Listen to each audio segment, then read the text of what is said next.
bwekola neba naye mutuyamba amasanyaze gavaako nnyo era gonoonye ebintu byaffe kale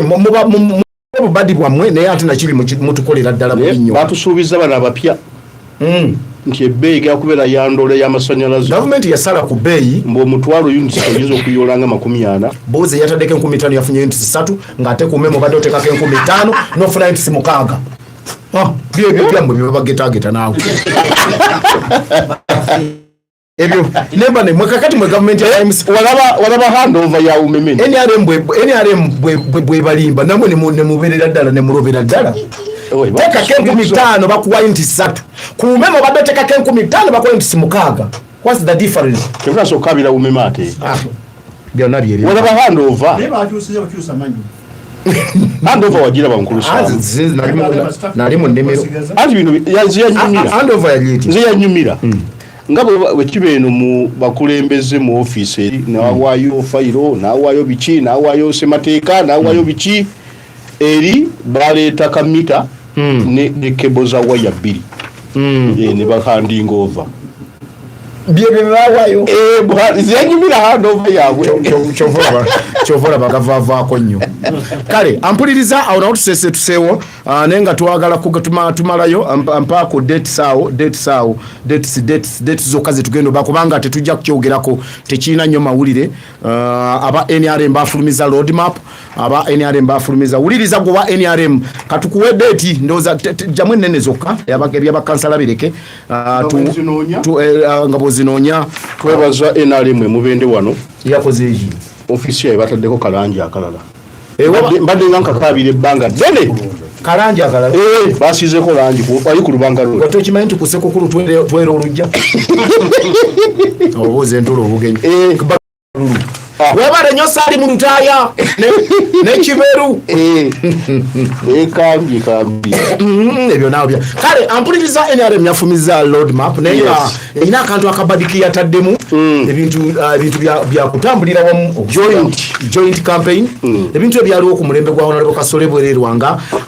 awo we yavulugiranga abantu Kasole Allah nga bali wamu awo obudde bwakedde dda mukulu Sam bagamba ki kubaano call for expression of interest and the picking of nomination forms for members of parliament. Kosoma njagala mpedde tuzokola obudde. 2 paka 15 mwabagala okuvuganya abo bani ebyo MP yes Nero C5 chairman kuga bwetaavu bwamwe n'okujja empapula okwesi ate nomination zibeerewo nga 17 ogw'omukaaga paka 30 17 ogw'omukaaga awo ku MP Nero C5 abalodi mayor ebifo ebyo abalodi councillors n'ebirala kakati okulonda kwa ddi okwaba MP oli ku MP kakati wano kulonda kwa MP campaign okusokera ddala ziri joint but it's joint campaigns for members of parliament aba constituency n'abakyala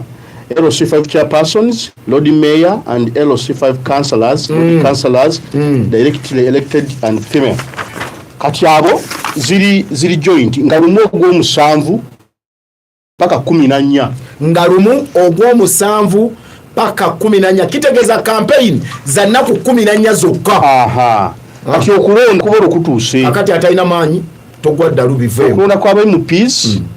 kwa nga 16 ogw'omusanvu nga 16 ogw'omusanvu akamyufu kamyufu kenaali ogw'omusanvu yes paka nga 3 ogw'omunaana bataddewo akadde ako alina okwemulugunya akutwa tribunal egwe babbire ababbinganye ebya NRM bimanyi yakwebba kakati babadde ennaku bakimanyi okusanga abbye ng'ali omu babbinganye omu n'asinga bakimanyi nti pati yaabwe yakavuyo kati babateredde obudde obw'okwewozaako kati C5 balondebwa ng'ennaku z'omwezi zijja kubeera 24 omwezi ogw'omusanvu 5 Lord Mayor, City Mayors and LC5 Lord Councillors, State Councillors bonna bajja kulondebwa ebyo bimala tubabulidde akati bwe butyo mugende omukye wasiga kyokungu